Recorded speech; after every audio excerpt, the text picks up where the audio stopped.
A little girl knocked on a stranger's door at midnight, dirty hands, bare feet, and tears running down her face. And the 3 words she said changed that man's life forever. Nobody in this town thought a child could bring a powerful man to his knees. But that night, she did. And what happened next, nobody saw coming. His name was Dale Cooper, and everybody in Millfield, Texas knew who he was. He owned the biggest ranch in the county, 300 acres of land, 50 horses, and more cattle than most people could count. He had the kind of name that made other men straighten their backs. When he walked into a room, banks gave him loans without asking questions. The mayor called him by his first name. If there was a problem in Millfield, people came to Dale. But Dale Cooper had one rule he lived by: mind your own business. He didn't get involved in other people's problems, not because he was heartless, but because he'd learned a long time ago that getting involved always cost you something. He had enough on his plate: the ranch, the horses, the land that had been in his family for 3 generations. That was his world. That was enough. He was a quiet man, steady, like a rock sitting at the bottom of a river. Nothing moved him until the night of October 14th. It was almost midnight when Dale heard it. A sound so small, so quiet, most people would have missed it. A knock. Not a loud knock. Not the knock of someone angry or urgent. It was the knock of someone who was scared. Someone who barely had the strength to lift their hand. Dale was in his kitchen, pouring himself a glass of water before bed. He stood still for a second, thinking maybe he imagined it. Then it came again. Knock, knock, knock. He set his glass down and walked to the front door. When he opened it, he looked down. Standing on his porch was a little girl. She couldn't have been more than 7 years old. Her hair was tangled and dirty. Her feet were bare, and she'd been walking on gravel because the bottom of her feet were bleeding. Her dress was torn at the sleeve, and her face, her little face, was covered in dried tears and dust. She looked up at him with the biggest, most exhausted eyes he had ever seen in his life. And she said 3 words. They hurt, Mama. Dale Cooper, the man who had never been moved by anything, felt something crack open inside his chest. He crouched down to her level. His voice, usually flat and firm, came out softer than he even recognized. Who hurt your mama, sweetheart? The little girl, her name was Lily, looked at him like she wasn't sure if she could trust him. Like she'd knocked on doors before tonight, and nobody had opened them. She wiped her nose with the back of her hand and said, "The men who came to the house. Mama told me to run. She told me to find someone good." She paused. "Are you good?" Dale didn't answer right away. Because that question, that tiny, innocent question from a 7-year-old child with bleeding feet, hit him harder than anything had hit him in 40 years of living. He picked her up, brought her inside, sat her on the kitchen counter, and cleaned her feet, gave her water, gave her bread. And the whole time, Lily held onto his flannel shirt like she was afraid if she let go, she'd disappear. Between sips of water, she told him everything. Her mother's name was Carol Haynes. She lived about 2 miles east of Dale's ranch, in a small house at the edge of a dirt road.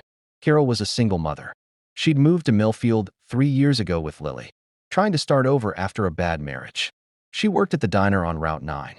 She kept to herself. She never caused trouble, but trouble had found her. There were 2 men.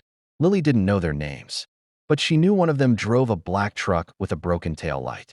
She knew one of them had a scar on his chin, and she knew they had been coming around for weeks. Always late at night, always loud, always making her mama cry after they left. That night, they didn't just make her cry. Lily had been in her bedroom when she heard the shouting. She heard a crash. She heard her mother scream. Then she heard her mother's voice, quiet and shaking, right outside her bedroom door. "Lily, baby, I need you to climb out the window and run. Run to the nearest ranch. Don't stop. Don't look back. Find someone good. You hear me? Find someone good." And Lily ran. 2 miles. Barefoot. In the dark. For her mama. By the time Dale heard all of this, his jaw was tight, his eyes were steady, and something in him, that rock at the bottom of the river, had shifted. He called 911 first, gave them Carol's address. Then he looked at Lily, who was sitting on his kitchen counter, still holding his shirt. "I'm going to go help your mama," he said. "But first I need you to stay here with someone I trust. Can you do that?" Lily looked at him for a long moment. Then she nodded. Dale called his ranch hand, an older man named Frank, to come stay with Lily. Then he got in his truck. He didn't speed. He didn't panic. He drove exactly the way a man drives when he has made a decision and there is no turning back. When he pulled up to Carol's house, the black truck with the broken tail light was still parked outside. The front door was open. Dale walked in. What he saw, he would never fully describe to anyone afterward. What he would say, years later, was that he had seen bad things in his life. He had seen droughts kill a field overnight. He had seen a horse break its leg and not be able to get back up. He had seen his father cry when his mother died. But what those two men had done to Carol Haynes in her own home, that was a different kind of ugly. She was on the floor, conscious, but barely. Her hands were shaking. Her lip was split. There was blood on the side of her face. And she was still, even in that state, trying to pull herself toward the bedroom, toward where she thought Lily still was. Because that's what mothers do. The two men were in the kitchen, going through her cabinets like they owned the place. Looking for something, money maybe. Or maybe they just wanted to destroy because they could. When the bigger one saw Dale standing in the doorway, he laughed. "Who are you, old man?" Dale looked at him. Just looked. The kind of look that doesn't need words. Behind it because the words are already written all over it. "The person," Dale said slowly, "who's going to make sure you never do this again." What happened next took about 4 minutes. Dale Cooper was not a small man. He was not a young man either. He was 53 years old. But he had spent 53 years lifting hay bales, breaking horses, and building fences in the Texas heat. And he had the kind of anger that comes from seeing a child walk 2 miles barefoot in the dark for her mother. That kind of anger doesn't shake. It focuses. By the time the police arrived, 7 minutes later, both men were on the ground outside the house. One had a broken nose. One couldn't get up. And Dale was sitting on Carol's front porch steps, his hands on his knees, completely calm. The officer who showed up first was a young guy, named Officer Brett Mills. He looked at the two men on the ground. He looked at Dale. He said, "Sir, did you?" "I did," Dale said. "And I'd do it again." Carol was taken to Millfield General that night. 2 cracked ribs. A deep cut above her eyebrow that needed stitches. Bruising. But she was alive. The two men, their names were Roy Casper and Doug Henley, had priors. Long ones. The police had been looking for Roy in connection with 3 other incidents in the county. That night, they got him. Both of them were charged. Neither one made bail.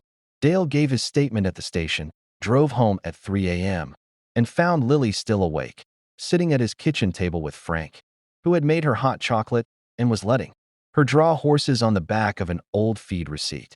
When Lily saw Dale walk in, she jumped off the chair. "Is Mama okay?" Dale crouched down again. Same level. Same steady eyes. "Your mama is at the hospital. The doctors are taking very good care of her. She's going to be okay." Lily stared at him. "Do you promise?"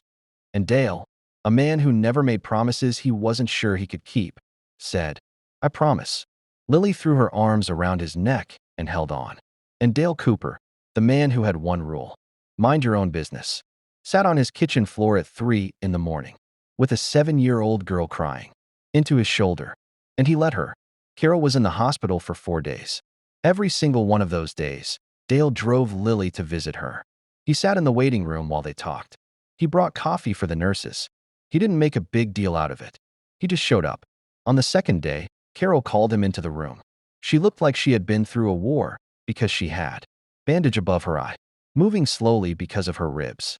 But her eyes were clear and direct. "Why did you come?" she asked. "You don't know me. You didn't have to."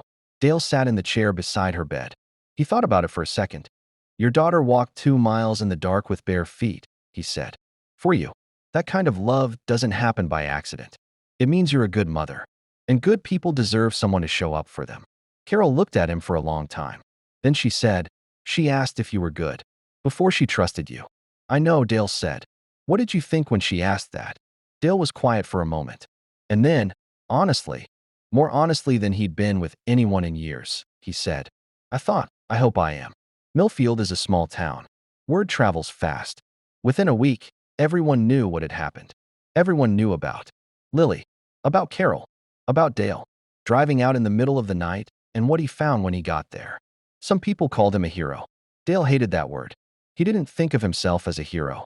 He thought of himself as someone who finally opened the door when someone knocked. But something had changed in him.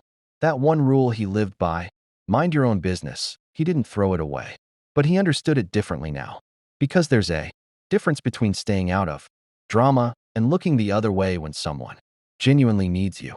Dale had spent years treating those two things like they were the same. They weren't. A child had taught him that. A 7-year-old girl with bleeding feet and tangled hair and the courage to knock on a stranger's door in the middle of the night and ask, "Are you good?" 3 months after that night, Carol and Lily were doing better. Carol had moved to a safer part of town. She was still working at the diner. She was healing, slowly, the way real healing always works. Not all at once, just a little more each day. Lily had started second grade. Her teacher said she was the kind of kid who talked to everyone, even the kids who sat alone at lunch. Like she understood, in that deep way only certain people do, what it feels like to need someone to notice you. Dale still ran his ranch, still had his 300 acres and his horses and his cattle, still walked into rooms and made other men straighten their backs. But on Sunday mornings now, he drove past the diner on Route 9. And sometimes, if it wasn't too busy, he'd stop in. And Lily, who had started calling him Mr. Dale, would run out from behind the counter and show him whatever she'd drawn that week. Horses, mostly. Sometimes the ranch. Once, a picture of a man crouching down to talk to a little girl. She gave that one to him. He still has it, taped to the wall above his desk, right next to the window that looks out over the 300 acres that have been in his family for 3 generations. The most powerful man in Millfield, Texas, brought to his knees by a 7-year-old girl. Not because she was loud, not because she demanded anything, but because she had the kind of love for her mother that makes a person walk 2 miles in the dark on bleeding feet and still have enough courage left to look a stranger in the eye and ask, "Are you good?" And maybe that's the real question, isn't it? Not, "Are you rich?" Not, "Are you powerful?" Not, "Are you important?" Just, "Are you good?" Because at the end of the day, when everything else falls away, that's the only thing that actually matters. That's the only thing people remember. That's the only thing that makes someone worth running to in the dark. Dale Cooper spent 40 years building a name for himself. But the best thing he ever did, the thing that actually meant something, happened on a Tuesday night when he opened his door instead of ignoring the knock. One decision, one door, one little girl, and a man who finally learned that minding your own business is fine, until someone else's business is a child with bleeding feet asking if you're good.